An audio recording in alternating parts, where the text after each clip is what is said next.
Welcome, everyone. I'm Alfred Lambremont Webre, and it's an extraordinary, and we were saying synchronistic pleasure to be here on this very special program with Karen Holton and Chris Mathieu of Forbidden Knowledge News. Now, there's a very special purpose for us to be here. At one level, we want to set a context because Karen and Chris will be describing in more in detail, but Chris will be bringing us into the knowledge of his, and I'll just use some terms, interdimensional, extraterrestrials, experience. And Karen has been sharing her experiences here on Exopolitics TV. And of course, I founded Exopolitics TV to talk about interdimensional and extraterrestrial experiences, which for me started in February of 1973. And I, in 2015, published a book called My Journey Landing Heaven on Earth, Volume 1. We'll be starting Volume 2 shortly on that. So all three of us have that synchronicity and context of having those experiences and wanting to share them as something that's normalized and part of our life experience and part of making it a general context of being a human on Earth. And so with that, I'm going to turn it over to the Master of Ceremonies for today's gathering, and that's Karen Holton. Karen. Thank you, Alfred, and thank you so much for having us on your show. It's indeed a great privilege. I've been a big fan of yours for a number of years, and have been privileged to have you on my show.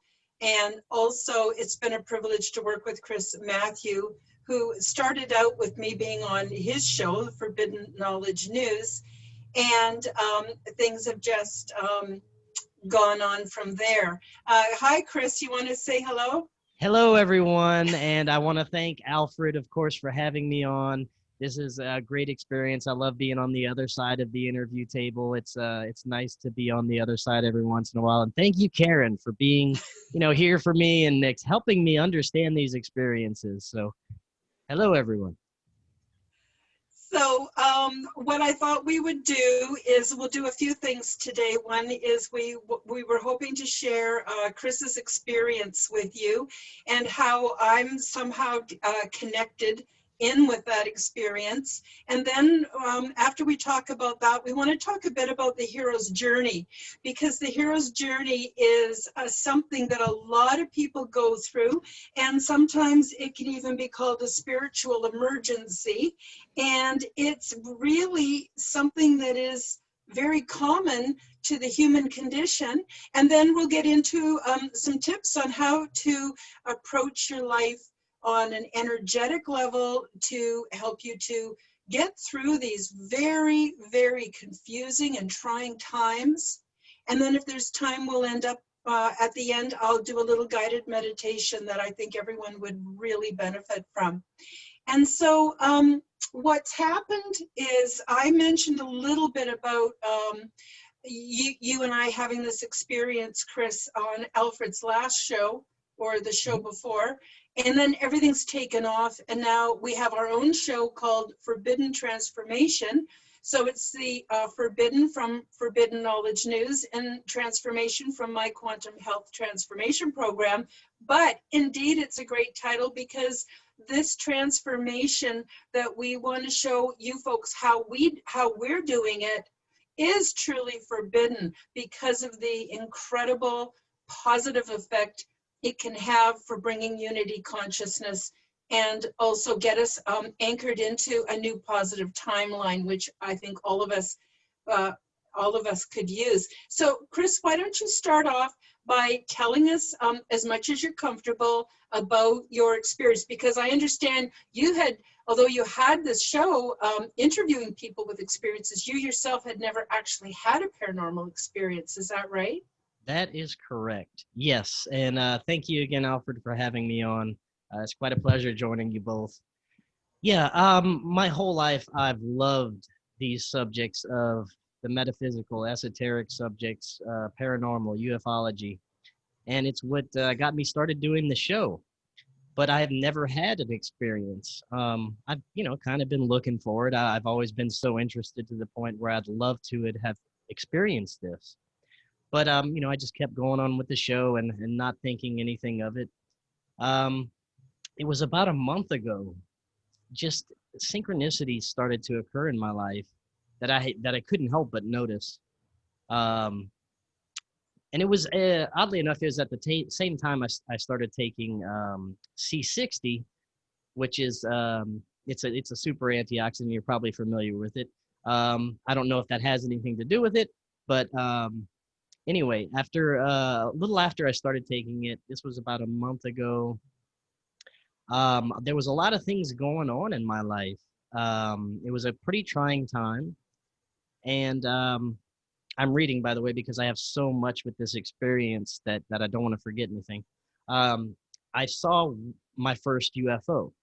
I was standing in my yard, it's going through a lot, and I looked up and I saw something I could not explain. It was 3 bright orange lights that looked like flames in the sky, and they were in the shape of this triangular formation, and they were going straight up. It was at a moderate speed, and then all of a sudden it's just stopped, and then about a second later just shot into the sky and disappeared. And for me, it was extraordinary. I've never seen anything like it. I couldn't explain it, but I was still at the time wasn't convinced that it was a real UFO or something off planet, or anything that couldn't be explained. But it was very interesting to me that it was happening along with all these synchronicities. So anyway, a few more days went by. I think it was a couple of weeks went by. And strange things continued to happen. I would be thinking of something, thinking of a person, and they would call, thinking of a song and it would play, or watching TV and I would say something, and at the same time I'd be talking, the person on television would say the same thing. Just these strange things that I couldn't ignore. I, at the same time, had also been trying to meditate, and I had this meditation block because I guess I was really afraid to get past a certain point. Mainly probably because of childhood religious dogma that I grew up with, residual things from that telling me that meditation was evil. But one day I just decided to go ahead with it. It was mid-August, and it was in the afternoon. I decided to I had, nothing to do. I decided to lay down and start to meditate. And I'm really not sure about the time frame of everything that followed, because time kind of took a turn and was lost during these events. But I was in a complete relaxed meditative state within a few minutes. I decided just to go for it. I lost the fear. I fell into it. And I began to experience what felt and looked like my consciousness was traveling through time and space. I guess you could say. I saw these beautiful geometric shapes. And then I saw different time periods that I was traveling through. I saw ancient Egypt, I saw Rome, and I got to more modern time periods. And all of a sudden everything was quiet and it was just darkness around me. But I felt that like I had a connection to everything and everyone. And I felt like I knew, like all this information started to flood into my mind. I felt like I knew everything. Maybe about 30 seconds. It was insane. I couldn't unpack it all, but it was a lot of information that just all of a sudden flooded into my brain. And then after this, out of the right peripheral side of my meditative conscious vision, or whatever you want to call it, in this state, I saw this beautiful blue bright light, and it would get closer. And the closer it would get, I felt more and more of these most beautiful, profound feelings of love and unconditional love that I've ever felt. It was just something that I couldn't explain. I mean, I've claimed to love people throughout my life, but I've never felt anything like this. It was very strong. I consider it unearthly. It was a new feeling for me, and this blue light just began to communicate with me. And the communication was completely psychic, and I would get a response from this entity.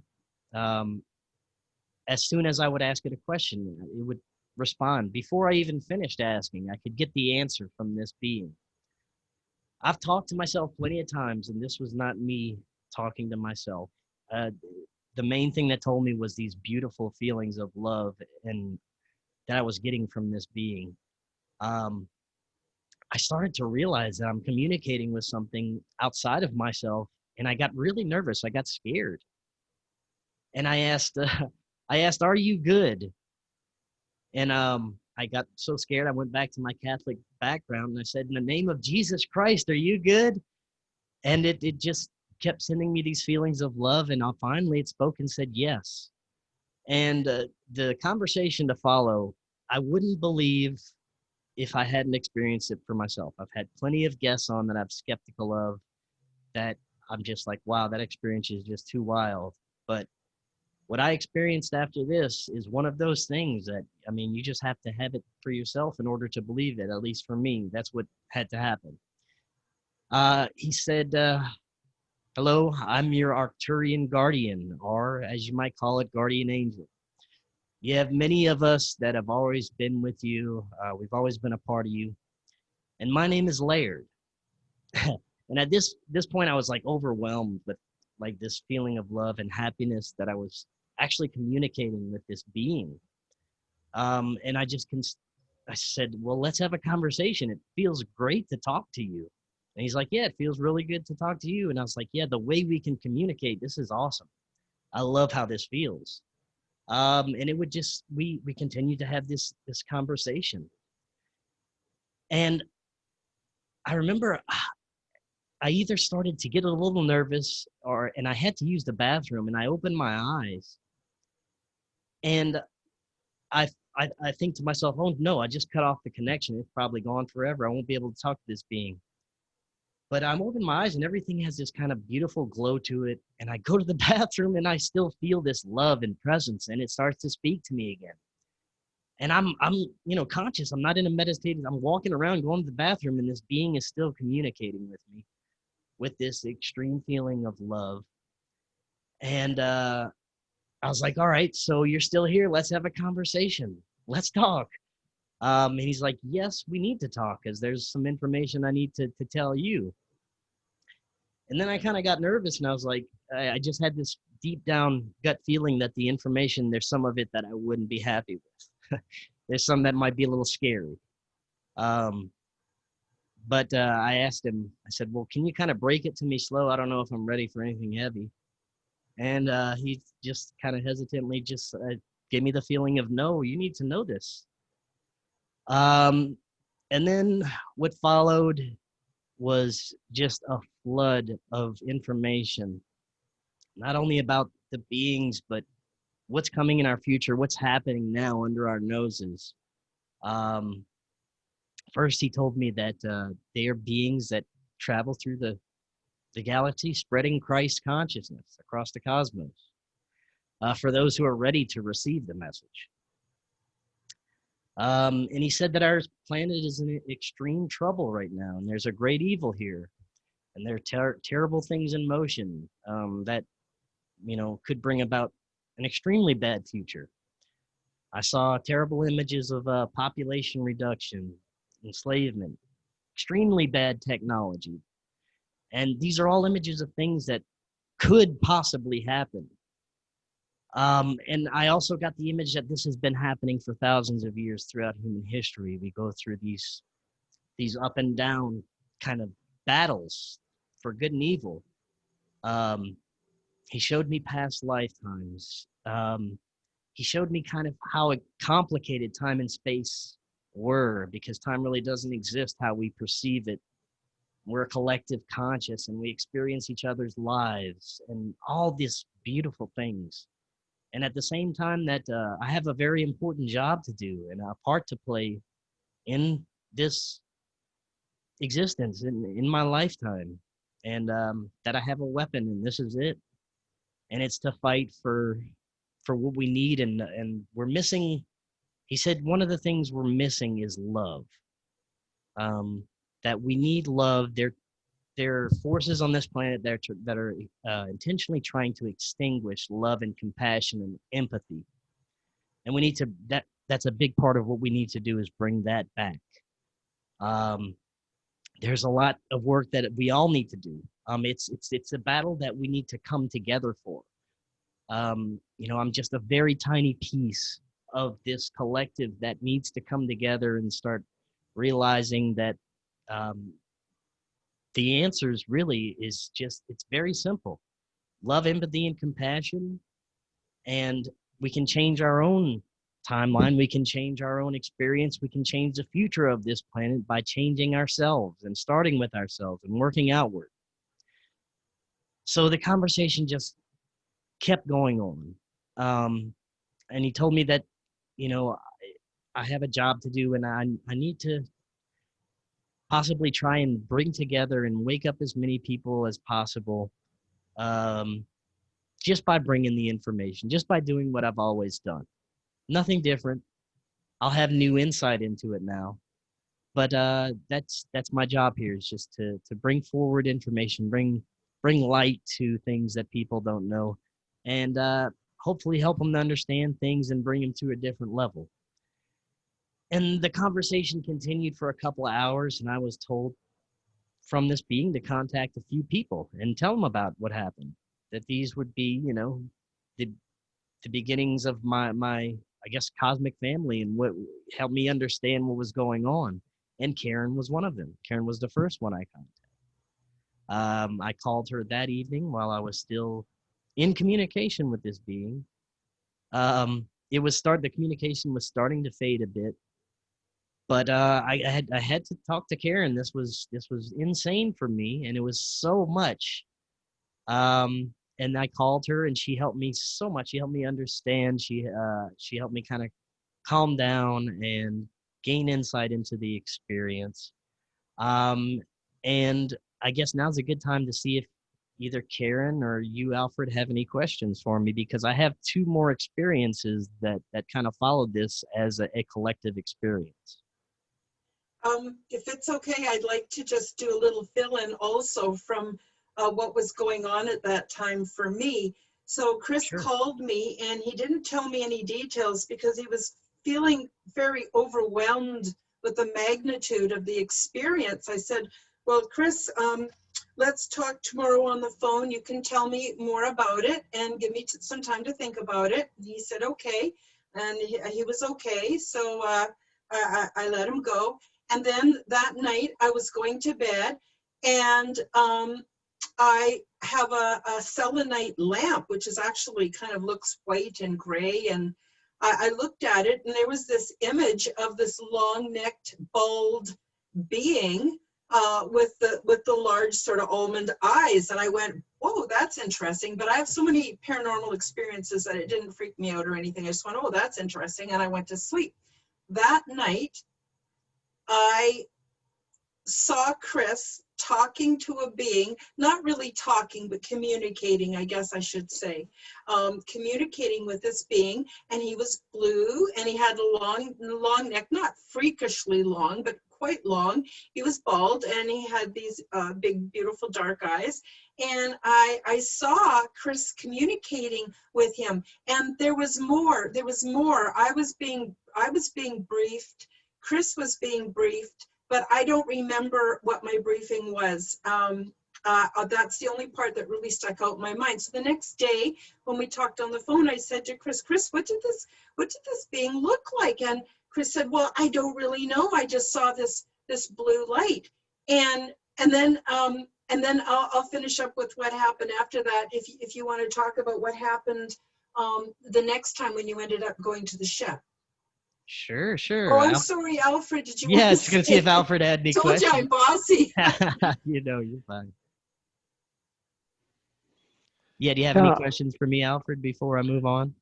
well, I just wanted to observe that there are many congruent facets with your experience and what I experienced. And so I'm just going to continue listening to Sure. you experience at this Okay, stage. so the following day, I end up the communication fades eventually. I end up going to sleep, although I didn't sleep well.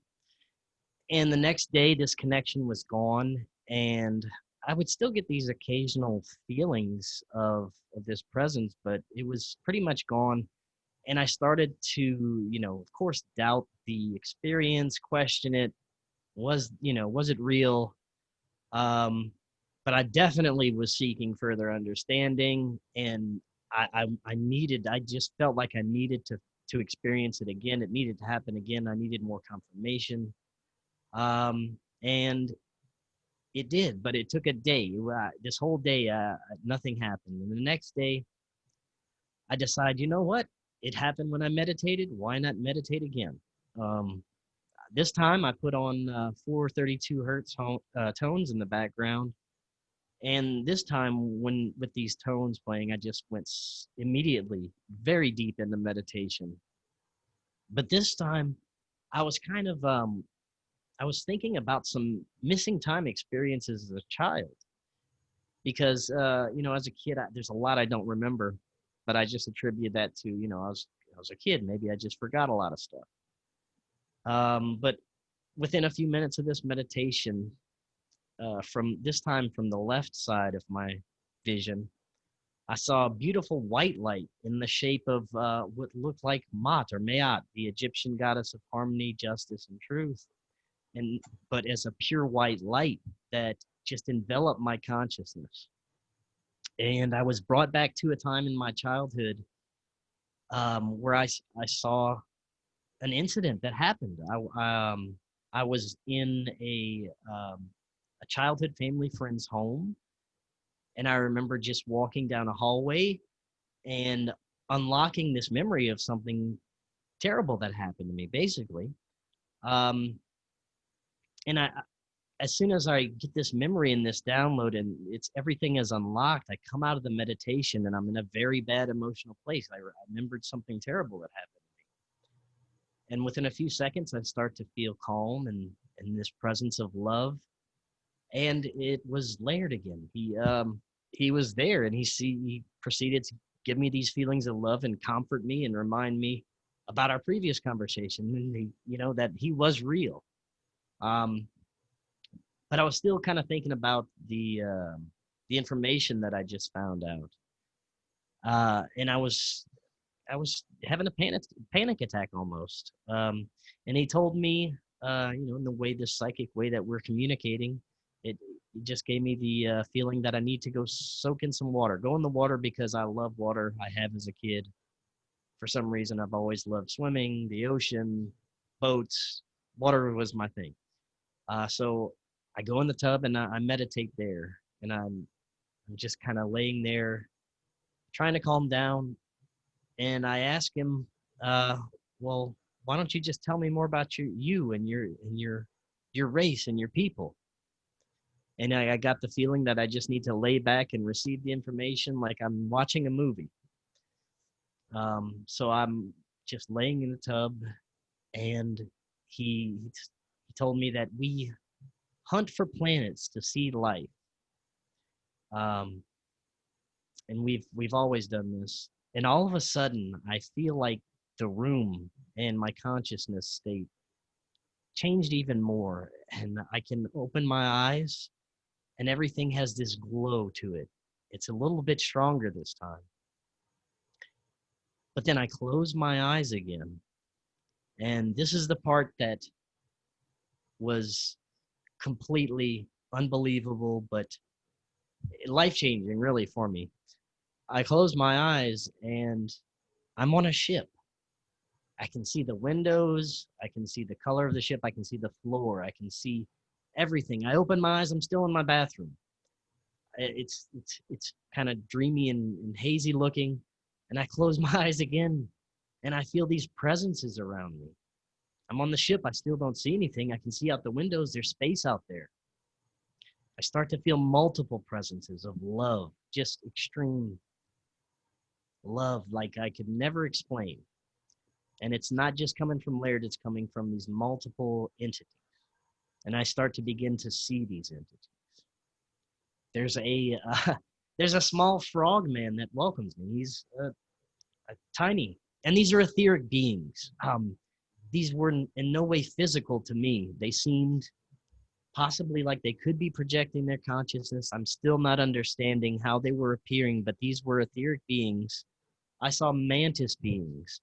I saw large hairy beings. I saw something that looked like a giant worm. These beings, but they were sending me love. It was the most insane experience I've ever had. And the frog man, he welcomed me onto the ship. He said, he actually said this, and I used to hear stories about what I'm about to say, and I used to just find it unbelievable. But he actually said, welcome to the Galactic Federation. You remember. And I immediately started to cry. I was like, oh my God, this is crazy. And still when I think back on it, I get so emotional because it's still the most emotional experience I've ever had in my life. These beings welcoming me. And I didn't get any names. All I can say is the frog man. I only got Laird. I actually see Laird at this point. He is a beautiful blue tall being with a long neck, just like Karen described. He's off in the corner, but I'm communicating with this frog entity and these other beings. And I don't remember the exact wording of what he said next. I was extremely emotional. I was crying like a baby. But he said, do you accept your task and duty on this planet for the Federation? Something along those lines, that I had to accept this task and duty. I didn't have to, but he was offering it to me. And I immediately said yes. And I felt like they were excited and cheering and happy for me, all these beings. And I'm like, man, I'm on a ship. How do I get home? And they said, you can go in home whenever you want. You can come back whenever you want. And I'm just, kind of looking around at these beings, feeling this experience is the most incredible thing. It changed everything in my life. Looking around at these beings, and I decided, I guess it's time for me to go.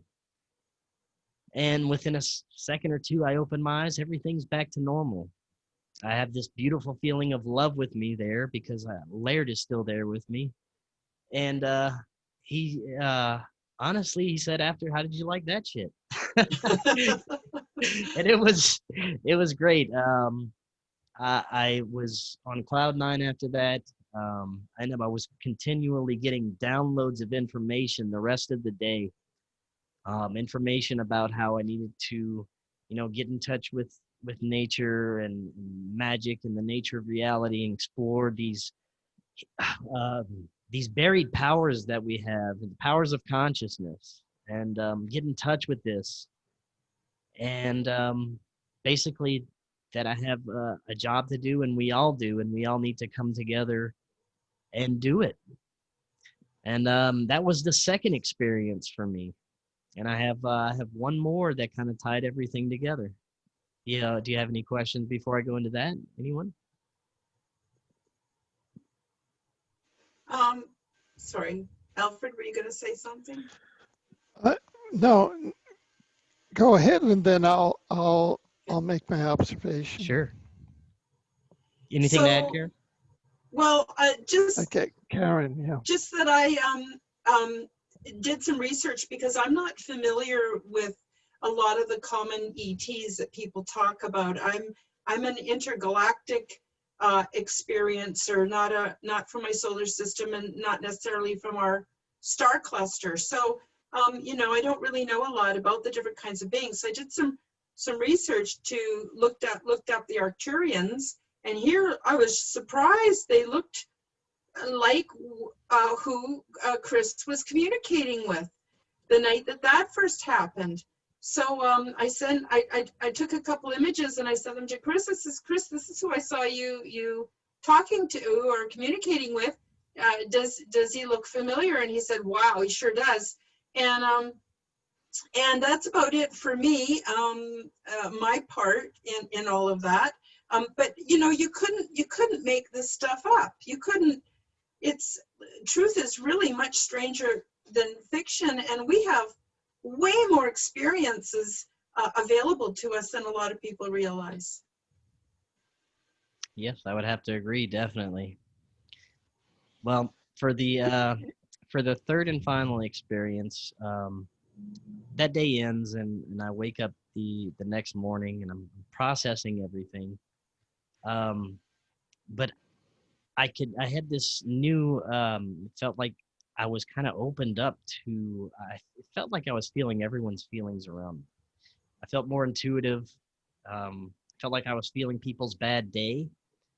And it got to me over the day of being around people. I felt like I was absorbing their emotions. I could feel this. And it was a difficult day, and I have stomach problems. I've had stomach problems for years. I've had surgery, and it's a long story, but that day I decided had a bad day. Let me get some pizza. And it was a really bad decision, because within a few minutes of eating the pizza, I'm in extreme pain, like I am quite often with these stomach issues, and which I haven't had lately after this experience, which is very amazing. But I'm laying in bed and in agony, and I decide to, I'm kind of mad at myself too for eating the pizza, and I decide to test this. I said, okay, if this is real, how about you guys heal me now?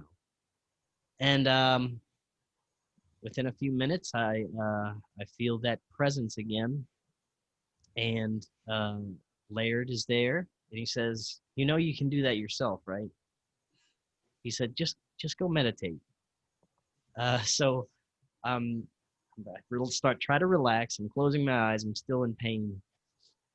And within a few seconds after falling into meditation, I am on the ship again. And I feel all these beings sending me love. And the pain is just fading away so fast. And it was only for about 20 seconds I'm there. And I open my eyes, and I'm crying again with happiness that this actually happened. And he said, you know, you did that yourself. We all have the ability to heal ourselves. You just asked for us, and we showed up. You know, he said that's going to be a big part of the realization you're going to go through, is realizing who you are and what we are and what we can do for ourselves if we just open up those doorways and get back in touch with our conscious abilities. And to this day, after this was the final, really, I guess, off-planet experience that I had since then. Because after this communication, the Laird told me, he said, you have all this knowledge within you. You can turn to your higher self, and you can get whatever knowledge, whatever information you want. It's all there. It's all for you to find. You just have to find out how to do it. And I've realized that we are surrounded by these multidimensional beings, and we live in a multidimensional reality. These beings are around us at all times, and we have our own team of beings. We have our own team of angels. We have our own team of, if you want to call them, extraterrestrials that are there with us our whole life and are giving us these guidance, and we don't even realize it. And we can meet our team if we want to, if we really want to, and we try. But yeah, I'm ever since then, I've had some supernatural experiences. Very strange things continue to happen. And I'm getting nods and pushing me in a certain direction. And I think, you know, during this time, especially with everything that is happening around the world, I think that it's actually the perfect time for this to happen, and for everyone. I think that there's a lot of people waking up. I think there's a lot more people that experience things like this now, because it's time. It's time for people to wake up and realize who they are and what they are, and bring back their abilities and bring back their passion for life and love, and apply it to their lives and change the timeline that we're on. That's it. You apply that to your own life, at least that's what I found. You can change so much around you. And that was my experiences. And I continue to experience strange things each day. Wonderful. Alfred, you had something you were going to say. Well, yeah. What I wanted to share was that just the, and I hope I can, because my experiences, we're now in 2020, and my experiences took place in 1973. And so we're almost separated by 50 years. Yeah. That's quite a distance in time.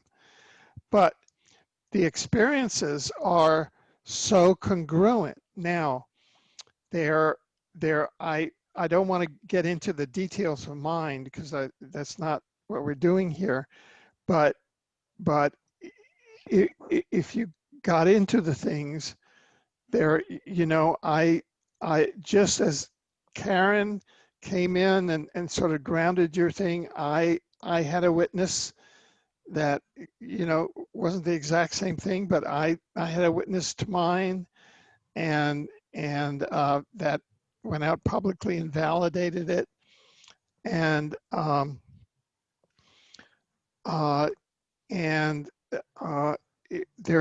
it was just the same sort. I can just see that there's all of these parallels. And back in 1973, it took place in February of 73, I could count, for me, my life before that and my life after that. And before that, I was, and I had just left my position as an environmental lawyer, environmental official, and now I was a free-floating member of the universe. So it's just amazing the parallels. That's about what I want to say. The parallels in kind of congruity and synchronicity, because the details are different, of course, but in terms of congruity, it's very congruent. That's very cool. Mm-hmm. Yeah, it was definitely a life changer for me. I mean, I have more insight into the experience with my show, and it's changed everything. It's changed the way I look at myself and the way I look at the universe and the multiverse, and it's given me confirmation of all these wonderful things that I've wondered about for years, and it's all been right in front of me the whole time. But it took me really wanting it and being ready for it, because that was the key. They said I was ready at the time, so it happened. And it's just a journey from here. And I know Karen has. We're going to talk about some stuff with the hero's journey, but yeah, that's all part of it. It's all part of growth, spiritual growth, consciousness, your health, making everything better in your life, just by realizing who you are and getting in touch with yourself and realizing these things. There's more to the universe. There's so much more than your job and what you have in front of you in your car and your house. There's so much more that you can look for, and basically an unending universe that you could explore. Yeah, how exciting is that, eh? Who wants to go back to the old life? Not me. Right. My experiences started happening about 30 years ago, and so it's It's interesting. So Alfred, you were the forerunner, and then I came in, and now Chris is coming in, and it's all to a reason and a purpose. And with that, if you have anything to say, please feel free to add it now, and then we'll go into, I'll do a screen share, and let's talk a little bit about the hero's journey. It's interesting, you know, I was never told about the hero's journey. It wasn't until I started playing video games and stuff that I found out, you know, they should be teaching this stuff in school, but they don't. So, and it's just lovely, and it's lovely and explains so much, so. Yeah, the only thing I want to add before is the hero's journey for me. It's the easiest way to describe it is think of Star Wars if you're a Star Wars fan. Think of Luke Skywalker. His whole you know, from the beginning, at least the first 3 episodes that I grew up with, you know, till to the end when he battles Darth Vader. That's to me kind of a great summary of the hero's journey and what you have to go through in your own life to become that Jedi. You know, I think that's a great analogy for me. Mm-hmm. But yeah, well, go ahead whenever you're ready, Karen. All right. I just didn't want to cut you off there. So here we go. We're going to share. So I have 4 different illustrations of the hero's journey because they approach it a little bit slightly differently, but I think everyone could certainly relate to it. And as the 3 of us have discussed, we once had an ordinary life, and then things started to change.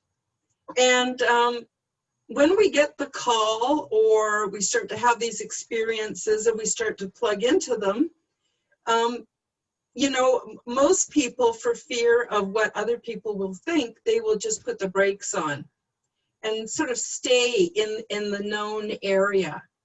But for those of us who are intrigued and want to continue, there's always helpers. And a lot of these helpers are amazing people that I found on YouTube, because I did not find a whole lot of open-mindedness where I lived or in my previous community.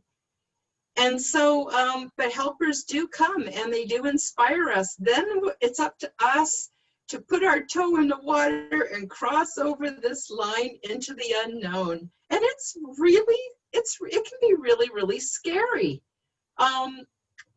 You know, and then, you know, we run into problems and perils, all kinds of things, from physical illness to being made fun of, to being stigmatized, and all kinds of things that actually are wonderful tools for learning as we come through them. And then we often, at the 6 o'clock position, we crash. We realize that there is a separation between the known and the unknown, and getting involved with the unknown is not always 100% pleasant. But we often end up in this illustration, it's called the pit, where we kind of feel like we're crashing and burning. Often we have a lot of anxiety, a lot of depression, a lot of self-analysis, a lot of, you know, realizing how we need to make changes in our life. It's quite something. And then, but it's at this point that in my opinion, I'm not a medical practitioner, but in my opinion, it's at this point that a lot of people end up going to the medical industry looking for a way to go back to the known. They don't want to complete the cycle, but they're already halfway through the cycle, and often they get put on, you know, they end up seeing a doctor, a psychiatrist, somebody who prescribes antidepressants and different things like that, and it sort of reluctantly pops us back into the known. But if we stick with it, this process doesn't last. It's a temporary process that gives us intense insight and wisdom and compassion for other people. And then we start to come out of it and we start to discover superpowers. And then we can come back to the known world, bringing gifts with us. In this illustration, it's called the return. And then back to a different kind of ordinary life. Do either one of you want to add anything from your experience to this? Well, you know, I'm not sure what stage of the journey I'm in. Some days I feel like I'm in the pit. Some days I feel like I'm on the other side. But I think it's it's an ongoing thing that you have to face these trials and tribulations as they come, and it's never going to be, easy peaches and sunshine. There's always going to be these trials and tribulations you have to go through, but just know that there's always something on the other side, a reward or something that'll be better once you get through that dark point. Mm-hmm. And we can get through it. This is a natural process. If we were in Aboriginal communities that have not yet been colonized, they would recognize this process as being a normal part of personal maturity, spiritual maturity. Alfred, did you have anything you wanted to add? Well, I'm just fascinated by this information. I mean, I can see it's really funny. I don't want to interject myself into this too much, but my book is called My Journey, Landing Heaven on Earth. So. And come on, who doesn't want to be a hero, eh? It really is much more interesting and rewarding than Here's the thing. It's a part of everyone's life, whether they know it or not. I mean, once you realize it, it makes it easier. Mm-hmm. This diagram is very similar. You start off in the normal world, what we call the normal world, whatever that means. I think normal is a setting on the washing machine. But anyway, you start off, you call to adventure, you meet a mentor, or you're inspired. You cross that threshold. You have trials and failures, but there's always helpers. You get growth of new skills. This one here has death and rebirth, and it's death of the old self and a rebirth into the new, revelation. Finally, we start to make some changes. For some of us, we have to do atonement, because when we were just operating as though the normal world was the only reality, we've all made mistakes, right? So some of us have to do some atonement, and then we get our gifts, and then we return again a changed being. This is another one very similar, the hero in his natural environment. I like this one because notice how puny the ordinary world is compared to the extraordinary world. That's perfect, yes. And also this one adds the refusal of the call. So, it's free will. So we can refuse if we want to, but if we don't, and sometimes I've had personal circumstances that basically forced me into the extraordinary world. And again, crossing the threshold, trial and first failure, meeting allies and enemies.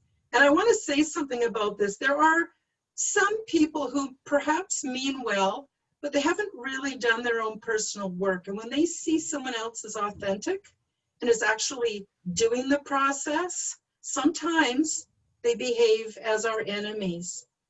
We have growth, new skills for success. And then this one here, instead of the pit, it's got grand trial, revelation, and insight. Discarding the old self, accepting the new role, the road back, stepping up to the final challenge. We always are challenged, and sometimes we got to just stick with it. Restoring to order, taking our new place in the world. And I love this one because it shows that when we do the return, it's not to the same place. It's to a higher place. And in my opinion, we go through this many, many times in our life if we're willing, if we're evolving. And as Chris, as you mentioned, sometimes we bump around a bit. It isn't a linear process. And so this one down here at the 6 o'clock position has the ordeal in the abyss, facing the shadow self. So that's another thing. A lot of people go through their life, they're all light, they're love, light and love, and they're not even aware of their shadow self. And so their shadow self is constantly causing us to regress, or perhaps it sabotages what we're trying to do. And but it's really important. And if we face the shadow, hey, trust me, I have an asshole self that I don't like, I don't appreciate, but if I don't listen to it, I'm only getting half of the information. And then I can process this back up to here. Now I have twice as much, maybe even more information. I think it's exponential. I think it's probably more than double the information when we integrate the shadow and we come up to a higher place. Now, and so, sorry, yeah. Go ahead. Yeah, sorry. So I noticed that in these illustrations or in these graphs, or there's the meeting the mentor. Is that the extraterrestrial? I think it may be. I think it could be a person or it could be an extraterrestrial. I think it's whoever comes to you at that point in your life that you need to give you that extra push. That's who it is for me.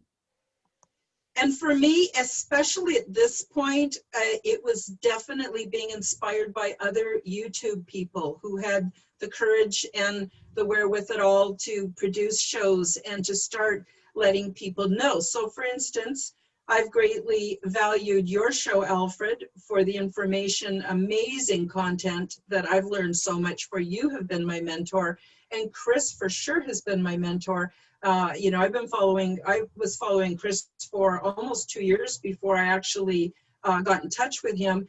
And he had all these amazing minds on his show that I was able to glean what I needed for my courage to get across that threshold. And then for me, when it was tests, allies, and enemies, that also, of course, you know, this is a recent cycle. I did other cycles before, but that often included my spiritual guides. Yes, my psychic guides, my higher self, my soul team, extraterrestrials, whatever I needed for this particular cycle and what it was meant to teach me. And so, like I said, I've been through this cycle many times. Now when it happens, I just kind of go, well, you know, I know what the next stage is. I just got to stick with this one until it's sort of done. So that's my take. Yeah, for me, the mentor was my show, was meeting all these people, was multiple mentors, my guests, learning the information. And, you know, I consider my higher self to be my mentor now as well. I can turn to that after realizing it's there to turn to. So it could be a bunch of things for me, at least.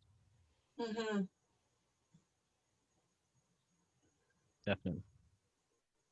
So, Alfred, did you have anything else to add? Because that's basically the hero's journey. All of these images I just got off of the internet. You know, people can do their own research, find out more about it, but I think it really explains a lot and helps keep the fear down and helps us to remain committed to our course. Yeah, and one more thing I'd like to add is fear was the biggest thing for me. Once you're able to take that first step, or I was able to take that first step, everything else came a little easier, and it's just kind of started coming to me as I would put the initiative forward. It was like I would put one step and the universe would take a couple of steps for me. So I think the biggest part is getting past the fear and just starting to do something that you've always wanted to do, or you feel like you need to do, or something different, whatever it is. Just that first step is the hardest, but once you get past it, the path seems to just come into its place for you. That's what I've experienced. I would agree. I also just wanted to mention this point here. So when we're coming up from the 6 o'clock, when we're coming up towards the 9 o'clock, refusal of the return. I got to tell you, after the 3 months that I spent involved with the folks in the Intergalactic Resettlement Program, I sure as hell didn't want to come back. I didn't want it to end. And we do go through periods of time which I call like spiritual dryness, where my guides are not as easy to connect with. And then I found out that's because we need to practice on our own too. So, you know, it's like a baby gets eventually weaned. We also, it's not that we lose them, but we need to wean a bit so that we can exercise our gifts and experience life and take the good with the bad and all that jazz. So Definitely. I agree 100%. so before we move on to the next one, I'm just wondering, Alfred, how are you doing? Well, I am in awe, and I always love learning, and this is a learning experience for me, because the last time I formally encountered this material was as a junior or a senior in undergraduate, where I took a course on the hero's journey. So this is the second time that I've encountered this formally, but that's been 40 plus. That's been 70 years ago. Wow. No, not 70. 60, 40 plus 60 years ago. 60 years ago. That's almost as old as me. I'm almost 65, so that's almost my whole lifetime ago. Do you feel that it's the hero's journey is as relevant today as it was when you took it as a course? Oh yes, because I think that that's really the journey of soul development that we're all embark on here, and it's the journey of incarnation. You know, that this is really what incarnation is about. And because we have our memories suppressed, and we come into these avatars, and we come into a very control matrix, you know, and those of us who can are being reached by these entities. Like each of the three of us have had experiences that we're talking about. So this is these are what I like to talk about in my books, which are really about what I call the dimensional ecology of the omniverse. So I see the hero's journey is one way of formally expressing the dimensional ecology of the omniverse, if you follow me. Yes. Yeah. Yes, I do. Definitely. So, thank you. This is very deep. Oh, you're welcome. Actually, I have to thank my guides because, you know, Chris and I are doing the Forbidden Transformation show every 2 weeks. And I was thinking, gee, I wonder what we should do for episode 2. And I wanted to do the next presentation. And then my guides told me, Hero's Journey. Google or look up the hero's journey. And I looked up and I saw all these images and I went, oh my gosh, that'd be great. So I asked Chris if he'd do that part, but then, you know, he was unable. But so anyway, yeah, my guides, they just put stuff in my head and I just do it. I don't even think about it. Just I get what I'm supposed to do and I just do it. And it's kind of cool, I guess. Yeah. Yeah. Now you. Oh, sorry, but Karen, you asked me to tell you when the hours, and in about a minute or so we'll be at the 1 hour mark. Oh, okay. I always seem to present a bit too much information, but at the same time, I think we have time to run through this, but we might not have time for the guided meditation.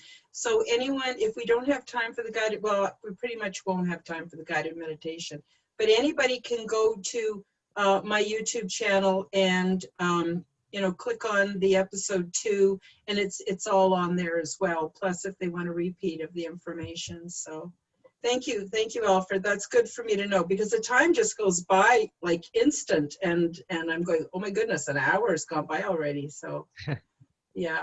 So these are just some tips and another approach to how to maintain our composure and our peace and our calmness and look after ourselves while we're going through these really difficult times. And the one thing that's in common with each of these steps is that they are to do with our perceptual arena, and they're also to do with our energy. So I recommend that people restore their body temple. A lot of people, that's a foreign concept. But I believe that our bodies are basically our temples. They're holding that element, or that piece of the whole, or God, or whatever you want to call it, and certainly our spiritual reality. Maintain and care for the body temple. Understand the wisdom of the Nabi ball. Cultivate courage to deprogram and reprogram your mind. Take responsibility for your mental health. Learn to fully relax and practice this daily. Physically ground ourselves in nature daily, and achieve heart coherence every day. And this is how I'm able to stay relatively calm throughout all the things that are going on.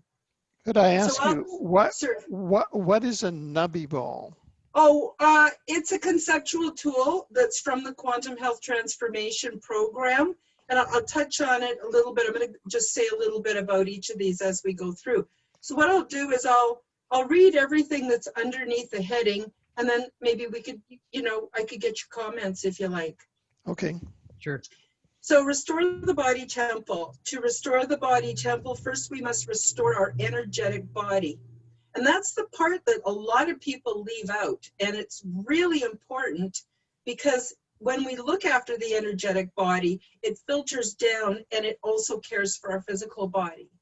And there's 3 kinds of grounding necessary for energetic health: spiritual grounding, environmental grounding, and personal grounding. Spiritual grounding includes gratitude and appreciation, and accepting unconditional love from people and other living things.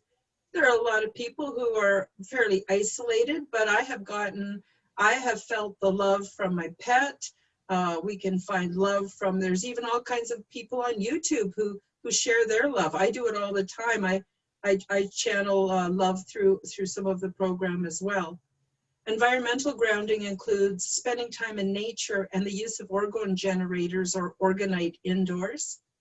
And personal grounding includes self-grooming, stretching, and posture. And there's a lot more on step 8 from the Quantum Health Transformation Program if people want to learn more. And that's an absolutely free program available through my YouTube channel and also on my website. And this is a picture of the human body energetically. Our hearts produce this beautiful torus field of energy. And when we take time to ground our bodies, stretch and groom ourselves, we clear and we line up our chakras, which strengthens our heart torus field. And a vibrant heart torus field improves our health and brings us into alignment with our desires for a more comfortable, successful existence. And it's at the heart of body temple restoration. We must electrically get ourselves charged up in order to do the kind of work we want to do. Our heart torus field radiates outward for at least 10 feet in our 3rd dimensional reality, and a lot farther on the 4th and 5th dimensional realities, where we're all connected. Heal yourself and you literally heal the world. And this is why personal contact is so important, because then we get what you would call like a Venn diagram, where other people's fields are overlapping with our fields, and we're exchanging very important energetic information with each other and spiritual information. So when we stay 2 meters or 6 feet away from each other, we're getting a very low amount of overlap, and we're not getting the recharging we need from interacting with other people's energy fields. Whoops, I should just go back maybe.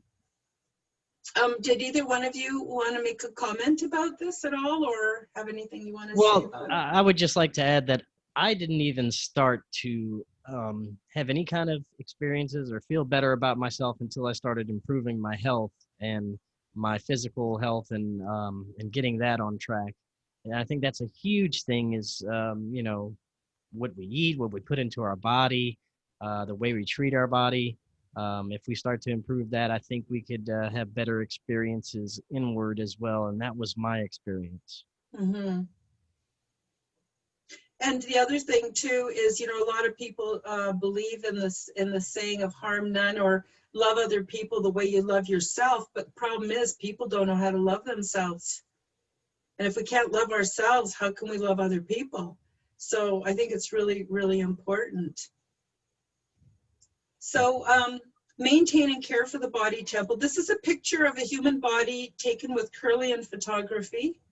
Living beings produce biophotonic energy, which can be seen with Kirlian photography, and by measuring the strength of the torus field produced by our physical hearts. And for more about this, you can go to Quantum Health Transformation Step 8 and Step 5. We'll give you all the detailed information about this. Many experiments show us that we are transceivers. We transmit and receive energetic information. Recently, scientists have discovered that spiritual consciousness, which is biophotonic energy, travels faster than the speed of light with an unimaginably high frequency and short wavelength. And this is not the same thing as our brain waves. This is why spiritual consciousness travels outside of time and space. And for instance, the sacral chakra transmits at the speed of light squared, and the crown chakra transmits at the speed of light to the 8th power. And I'll just show you a little bit about what that actually looks like. The sacral chakra transmits at the speed of light squared. That is almost 700 million miles per hour times almost 700 million miles per hour. Now, if you look up the value of the speed of light in a vacuum, it's defined as exactly almost 300 million meters per second. But when you translate that into miles per hour, you get this number up here. And the sacral chakra transmits at basically the same speed, which is almost 300 million meters per second times almost 300 million meters per second. Now, the crown chakra, and as the chakras are revitalized and energized, it always goes from the root up to the crown. And if your, if your heart chakra or your sacral chakra is not well or not vibrant or is blocked, it's very difficult to get up to those higher states of consciousness. So the crown chakra transmits at the speed of light to the power of 8. Now, I'm not going to read all this because it would take half an hour, and I don't have a calculator that would go this high. But if you can imagine almost 700 million miles per hour times that again, times that again, times that again, times that again, times that again, times that again, times that again. Wow, that is how we're able to do intergalactic travel. That's how we are able to reach our guides. That is why prayer is so powerful and works so fast. And remember, Chris, we were saying that the answers came to you before you even finished the question. Right. That's why we're accessing this field. And to us, this is instant communication, and it explains precognitive knowing. And I have a playlist called The Science of Reality on my YouTube channel. And I have all kinds of documentary and explanation videos that will really help you to understand the science behind how this is possible. Now, Alfred, I've sort of left you out. Do you want to say anything, or do you want me to go on and explain the Nubby Ball? Please continue. Okay. So understanding the wisdom of the Nubby Ball. The Nubby Ball tool is also known as quantum field holography. And I use it as a tool to share the context of many lessons. So please review Quantum Health Transformation, Step 9, both the primer and the live videos for technique. So I was shown this by one of my guides. I was shown that only by considering an issue as infinite points or nubs on a ball can I get a glimpse of the truer whole. You see, we're raised in a reality where we're taught there's good and bad, up and down, black and white, and that's dichotomy thinking, and it's not real. It limits us and cripples us to the point where we can't function. But if we take a Nubby Ball, which is a sphere, with infinite number of nubs, which also is the flower of life. And only by crudely considering the entirety as displayed by this tool could I approach truth, and especially my truth. So for instance, if you have infinite number of nubs on a ball, and you take a North Pole and a South Pole, those are the two extremes of good and bad, black and white, up and down, but there are only two out of infinite possibilities. And so what about the whole middle? What about the equator? Like, there is so much more to consider than just a dichotomy. And that's a wonderful way to expand our thinking and to start thinking in a quantum way. And that's basically the Nubby ball. We don't have enough time for me to spend more time on it, but anyone can access this information in quite a bit of detail by watching the Quantum Health Transformation videos. It's over 20 videos in that playlist and on my website. So the next point is cultivate courage to deprogram and reprogram your mind. So we not only have to physically detoxify, we need to also mentally detoxify from the construct. We were born into it. It's what our grandparents passed on to our parents that passed it down to us, and it's inadequate. And it's also holding us back. So in order to speak your truth, first you have to find your truth. And your truth is that which you have come to believe once you have stepped outside of the socio-economic political construct or your socialized programming, sort of same thing. Speaking your truth requires a shift of perception and new ways of expressing yourself. And one way to step outside of our socio-economic political programming is to consider how we learn on a total perceptual level and get a better understanding of our heuristic patterns. Again, none of this is taught to us in school. All the churches I went to, I never heard about any of this stuff. I got a taste of it at university and higher education, but that's why I felt it was important to give this information to everybody, because it really, really helps. It really helps, and it helps with the hero's journey. It helps with everything. So let's take a look at quantum heuristics. Heuristics is the whole process of taking in and interpreting data and then learning from it. And this is how we plot our course through life, and it involves taking in data on a physical level. So that's what we see, hear, touch, smell, taste. The data that we take in on a socio-emotional level, that's the culturally constructed meaning attached to the data and the emotional sensations produced from our perceptions of it. Great example of social media, flipping through there. Boy, your emotions are all over the place depending on what you're looking at, because of the socially constructed meaning that's attached to those images and those messages. And as well as the data we take in on an energetic level, the actual energy produced from symbols that form the data. Consider our self-learning from at least those three perspectives, which form a holistic or a quantum view. And most of our interpretation of the data, which we will call reality, comes from patterns of cultural learning based on words, which form standardized, mutually built conscious concepts into a verbal pattern in order to share with others the constructed data, or forming what we consider to be shared reality. We get used to thinking within these patterns, and we learn from our perceived experiences within this shared environment. Unfortunately, this data is corrupted by propaganda. So all the symbols, words are symbols, symbols are symbols. So much is geared to actually corrupt the data so that we're not really able to process it and to learn from these patterns. And it's my belief that linguistic relativity and language influence our beliefs, and the use of words affect our perceptions and our patterns of learning. Since all things are connected, we do well to consider our choice of words and the methods of communication we rely on. And I'll just give you a little example.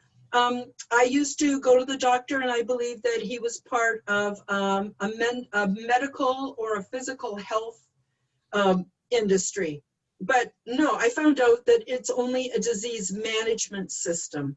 So now that I refer to it in words as a disease management system, I'm speaking not only my truth, but the energy from those words wakes people up. Whereas if I go, oh yeah, it's all about our health. No, it's not. It's not. That's something that keeps us trapped.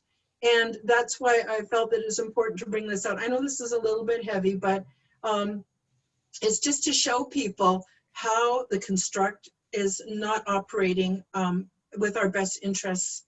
And so we're all programmed by a society that has a not so hidden agenda. It offers us a mainstream viewpoint, which has us operating at a disadvantage. But we have other options.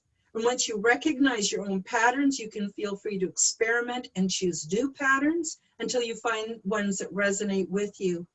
And along with an evolution in thinking comes a shift in perception and new ways at looking at everything. You will discover options that were there all along, and your mind forms new neural pathways as you learn. This facilitates a refining process that leads to happiness and the attainment of our desires. Now you can experience the power of heuristics and speak your truth with amazing outcomes.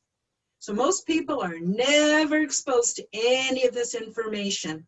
So, you know, it takes a little bit of work to get your head wrapped around it, but then you start experimenting by using different words that more accurately convey how we perceive reality. And we start to see that we have more options and we have a greatly increased learning capacity. Awesome. Very cool.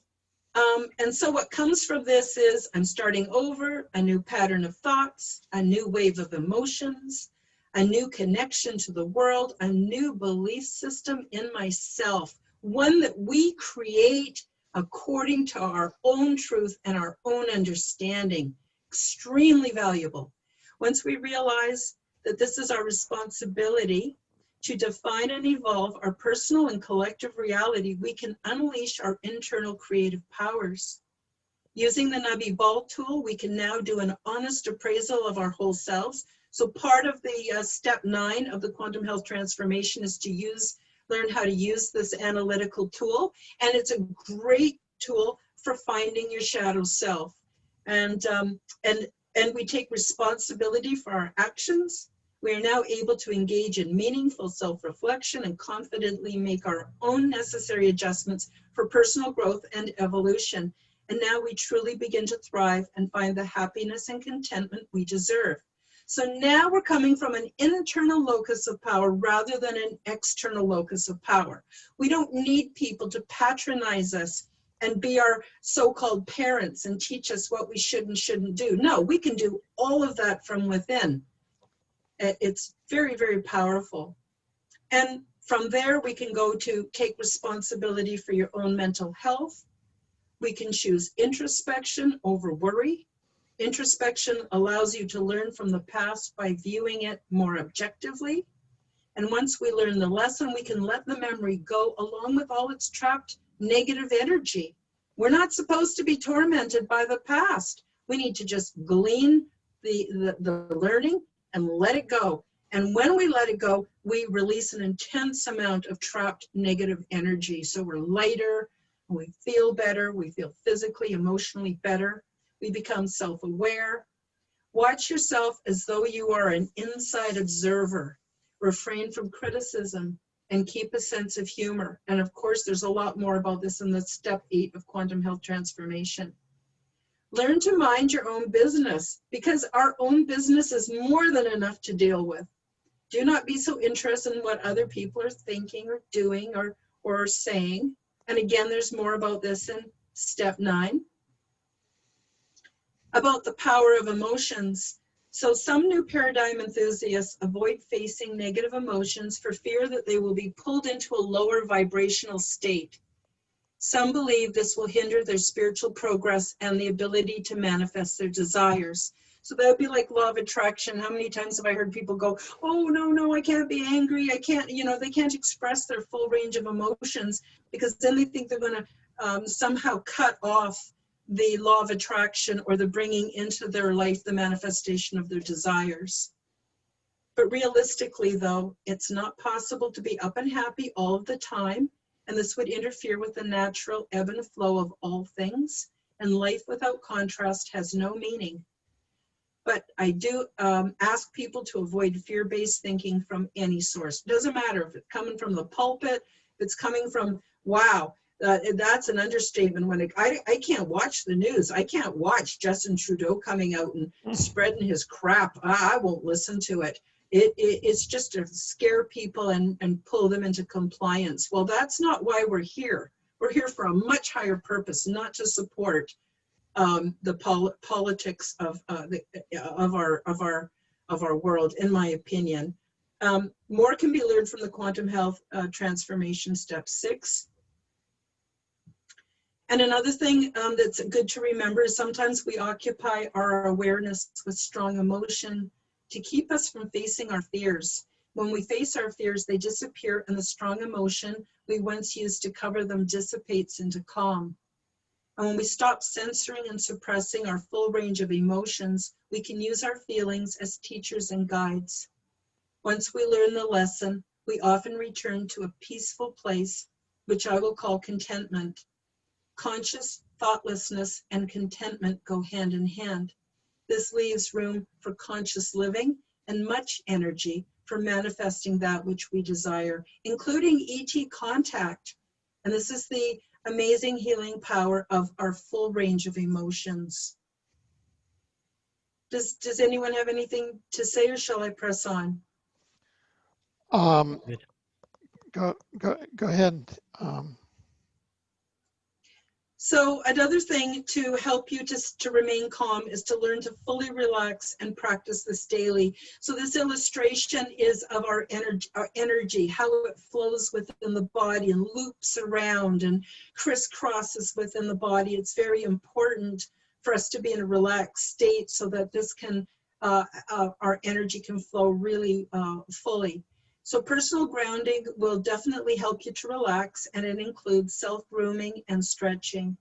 We are a grooming species, and we require daily massage and movement of the body in order to clear our energy pathways, align our chakras, and strengthen our flow of energy. And this energy is sometimes called chi, prana, 0 point, or Holy Spirit. This is foundational for improving the health of the body, mind, and soul. These practices are not only soothing, but they prepare the body for the higher frequencies necessary to be able to communicate with the higher realms.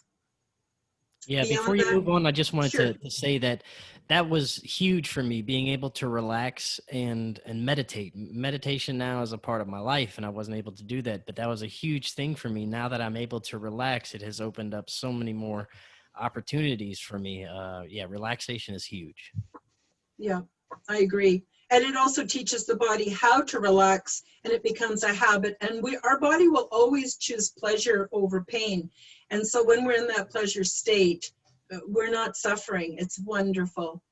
So another point was to physically ground yourself in nature daily. I guarantee you will feel better and more grounded when you're out of doors. Physical contact with the earth, grass, water, sand, etc. restores the natural frequency of our bodies. The resonant frequency of the human body is about 70 megahertz when it's insulated, but it matches the resonant frequency of the earth, which, well, if you follow the Schumann, it's been a bit nuts lately, but generally in its natural state, the earth emits a frequency between 7 megahertz and 12 megahertz. And so our body will fall into sync with that when we make physical contact with it. And technology unnaturally raises our resonant frequency to levels that we're not able to cope with. And only by dropping them to a level which matches the earth do we begin to heal and recover.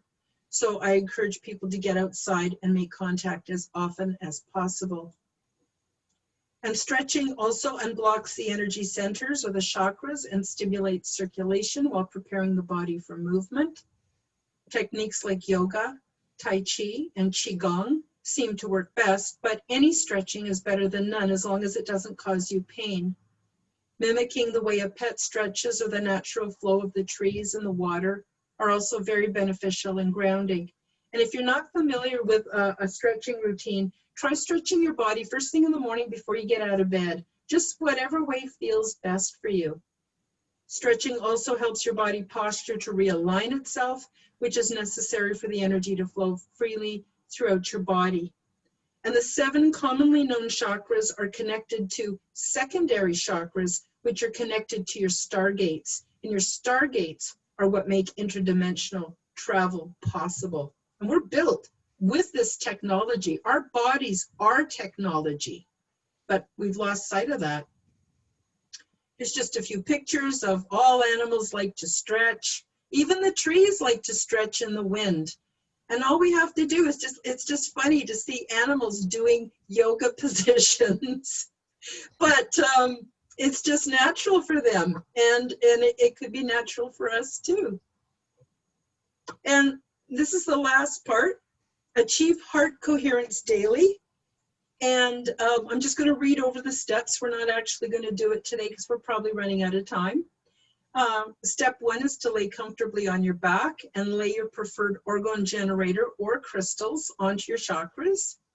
Step 2 is slow your in-breath to a count of 5 and your out-breath to a count of 6. Step 3, place at least one hand over your heart. Step 4, think about someone you love. Think about what you appreciate about them and feel the gratitude grow within your heart. And step 5 is just feel that love grow within your heart.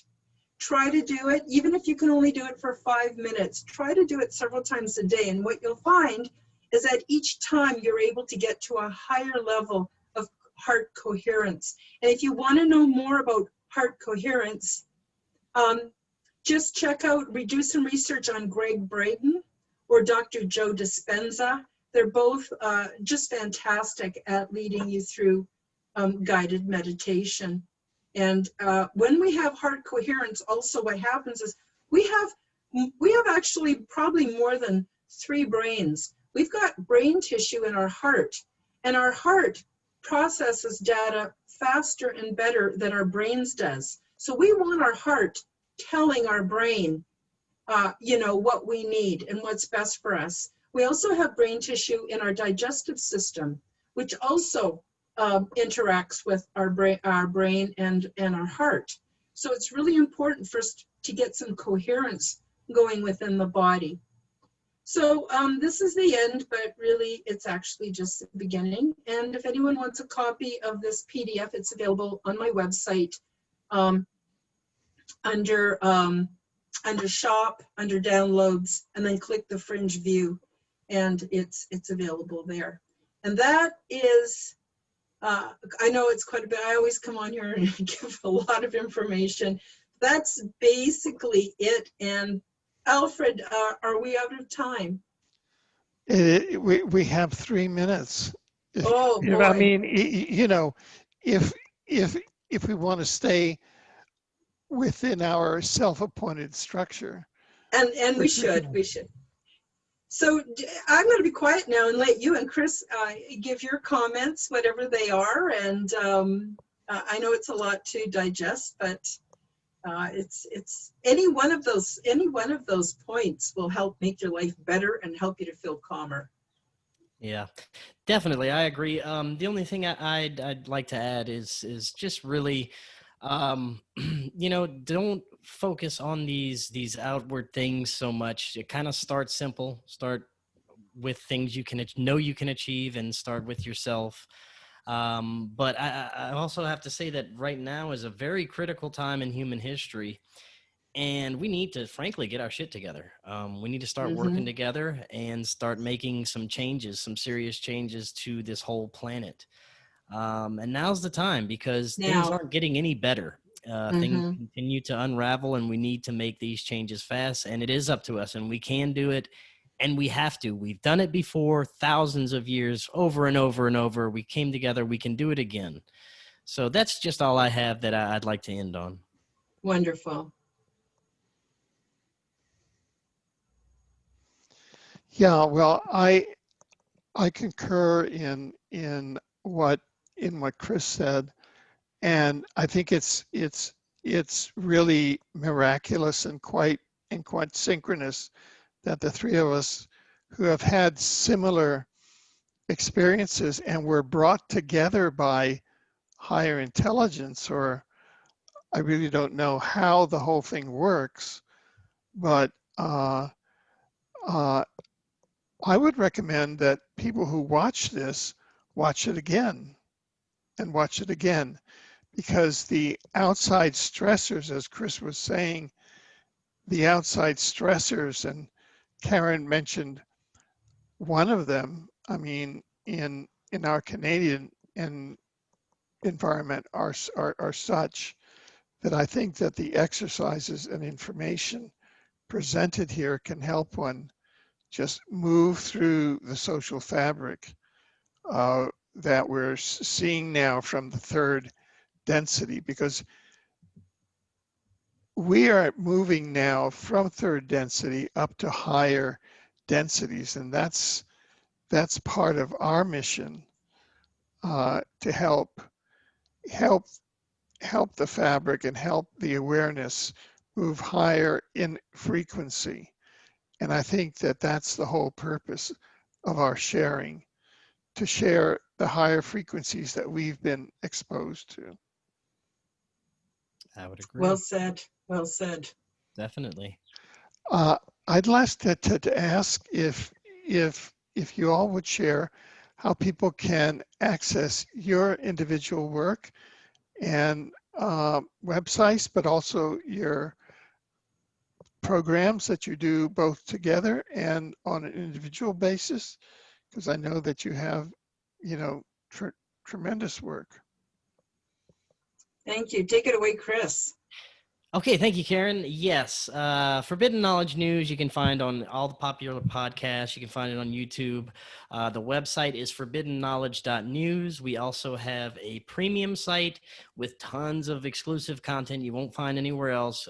Amazing presentations. My partner, Corey Hughes, is the best researcher of the JFK assassination and psychological warfare that I have ever met, and he's putting out some amazing content on this channel. And we're going to have content creators come on, so we're going to be sharing their work as well on this premium site. Again, that's forbiddenknowledge.news. We also have a social media site that you can access from the same website. We're trying to get people off of Facebook. Facebook is frankly toxic, and we're trying to start our new social media censorship-free platform where you can basically express yourself and say whatever you want. So this is all in the works and developing, but we do have it's all accessible now. You can access all the premium content. We're going to keep developing and growing it in the future and bring on some amazing content creators. And also have a show every 2 weeks with Karen called Forbidden Transformation. We have it tomorrow, actually. So tune in at 2 p.m. Central tomorrow for that. That's going to be another amazing show. We're going to have an awesome guest, Preston Dennett, joining us tomorrow. We'll be talking about astral travel. So yes, definitely tune into Forbidden Knowledge News. I do at least 2 to 3 shows a week, sometimes more. And that's what I got. And the new social media platform, is that forbiddenknowledgenews.online? Well, you can access it from forbiddenknowledge.news. There's a button that says Forbidden, that has the social media site. You can access it all from forbiddenknowledge.news. Good. Thank you for clarifying that. Sure. And as for myself, I have a YouTube channel called Karen Holton TV. And I have a website called KarenHoltonHealthCoach.com. I'm a different kind of health coach. And that's KarenHolton, KarenHoltonHealthCoach.com. And on my website, you will see I have a shop. And thank you for those who have visited my shop. I really appreciate it. And I have a tab called Free Resources. And under that, I've got tons of videos on everything you'd ever want to know about orgone generators, the complete quantum health transformation program. Those are also available on my YouTube channel. And I've got some magazine articles I wrote for 12 issues of an International Women's Magazine, and all kinds, just all kinds, audio podcasts, you name it, it's there. You fill your boots. And it's, except for my shop, everything is free. So the Quantum Health Transformation has a few more videos on the playlist on my YouTube channel. Like, for instance, there's a video on how to make your own medicine. And And yeah, that's about it. And I'm on social media, and I am just under Karen Holton. And again, I look forward to tomorrow doing the show with you, Chris. 1 o'clock my time, which is Mountain, or noon Pacific. And it's going to be live, hopefully. And Yeah, we'll get it live. We'll get it yeah, done. and so we'll have the chat, so you can come in and ask us questions. And then of course we've got Preston Danick going to join us tomorrow. So that's it. That's about it. And I know it's a lot, but we want to make sure we got everything that you folks need. And I just want to thank you again, Alfred, for having us on. It was. Oh yeah, yeah. Me too. I found this a tremendously elevating and strengthening program, and I really want to commend people to watch it and watch it again, because there's a tremendous amount that's packed into it, by my view. And to start, anyway, so thank you for coming on to Exopolitics TV. Thank you for having us. And I look forward to your joining us again as time moves through and events develop. So thank you. Thank you. Thank you so much, Alfred. Yes. And Chris. Thank you. Have a good night, everyone.